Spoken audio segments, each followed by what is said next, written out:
ایک کام اللہ کے دنوں کو دہرانا، ہمیں بار بار کوئی یاد دلائے، ہمیں بار بار کوئی تذکر دے، ہمیں بار بار کوئی ہوشیار کرے، یہ ہماری ضرورت ہے، یہ ہمارا مسئلہ ہے، یہ ہمارے اندر اللہ نے ایک چیز قرار دی ہے کہ جو ہماری ضرورت کے طور پر ہے۔ لہذا کیا ارشاد ہوا؟ اللہ اکبر، ذکر ان الذکرى تنفع المؤمنین۔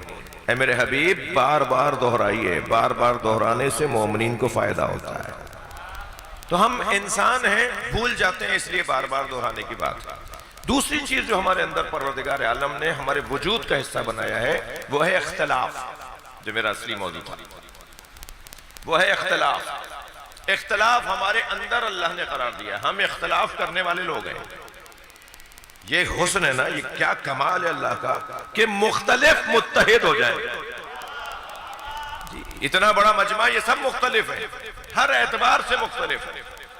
اگر کوئی کہے نہیں صاحب یہ کلمہ ایک جیسا پڑھتے ہیں، کوئی کہہ جائے نماز ایک جیسی پڑھتے ہیں، تو میں کہوں گا کہ آپ کہہ لیجئے کہ یہ نماز ایک جیسی پڑھتے ہیں، کلمہ ایک جیسا پڑھتے ہیں، لیکن ان سب کی نمازیں مختلف ہیں۔ یعنی یہ نماز ایک جیسی پڑھ رہے ہیں مگر ایک جیسی نہیں ہے۔ ہر ایک کی نماز، ہر ایک کا روزہ اس کی معرفت کے مطابق، اور جب معرفت کے مطابق عبادتیں ہیں تو معرفت تو مختلف ہے، کوئی کسی جیسا نہیں ہے۔ بھائی جب ہم ایک جیسے نہیں ہیں تو یہ ملا کو کہاں سے خیال آ گیا کہ محمد مصطفیٰ ہم جیسے ہیں؟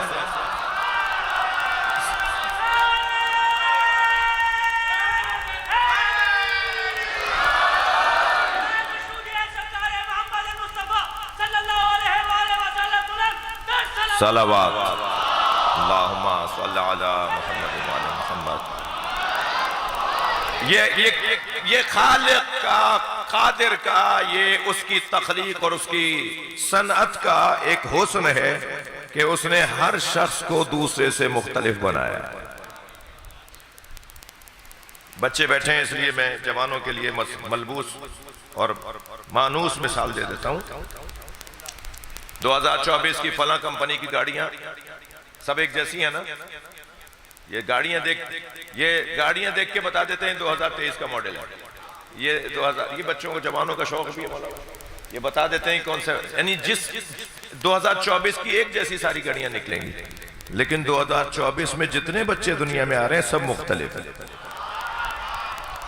کوئی کسی جیسا نہیں ہے، حتیٰ ایک ماں باپ کی اولاد ایک جیسی نہیں ہے، ایک جیسی اولاد نہیں ہے، بھائی مختلف ہیں۔ کیا حسن ہے کہ انتہائی اختلاف میں انتہائی اتحاد۔ یہی تو فلسفہ اسلام کا بھی ہے نا۔ شہید صدر فرماتے ہیں کہ کلمہ توحید کلمہ تک لے جاتا ہے۔ یہ کلمہ توحید ہمیں متحد کر دیتا ہے، یعنی اختلاف کے ساتھ اتحاد، مختلف ہونے کے ساتھ متحد، یہ ہے حسن ہے۔ یعنی ہو سکتا ہے کیونکہ مختلف ہو اور متحد بھی ہو، ایسا ہی ہے، بات روشن ہے۔ یہ اندر ہمارے اندر ایک اللہ نے صلاحیت رکھی ہے، لہذا قرآن ارشاد فرماتا ہے وَمَا أَرْسَلْنَا عَلَيْكَ الْكِتَابِ إِلَّا لِتُبَيِّنَ لَهُمُ الَّذِينَ اخْتَلَفُوا فِيهِ۔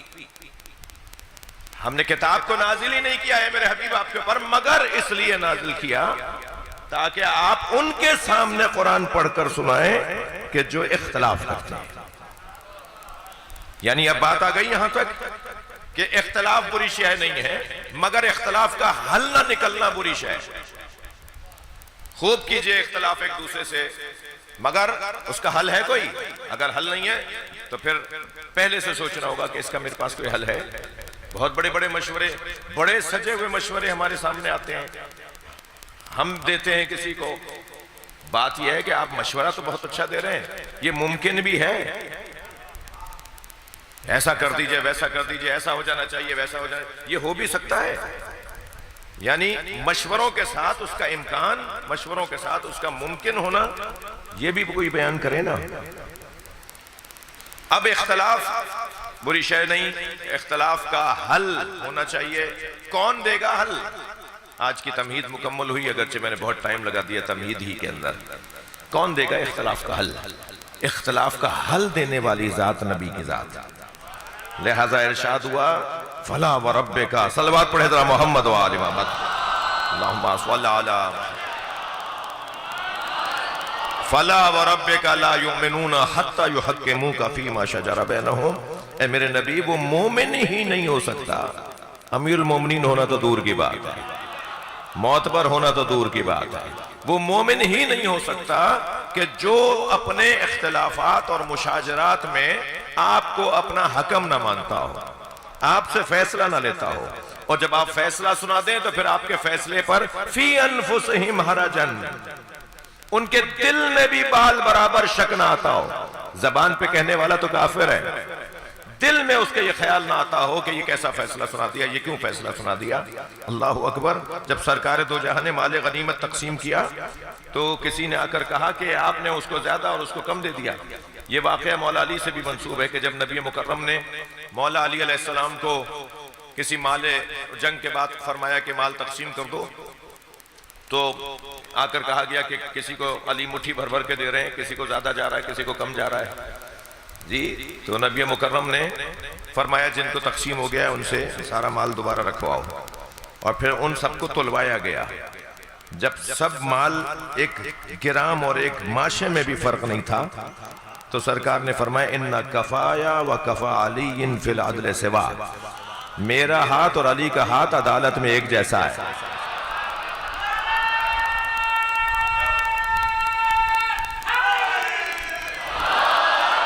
یا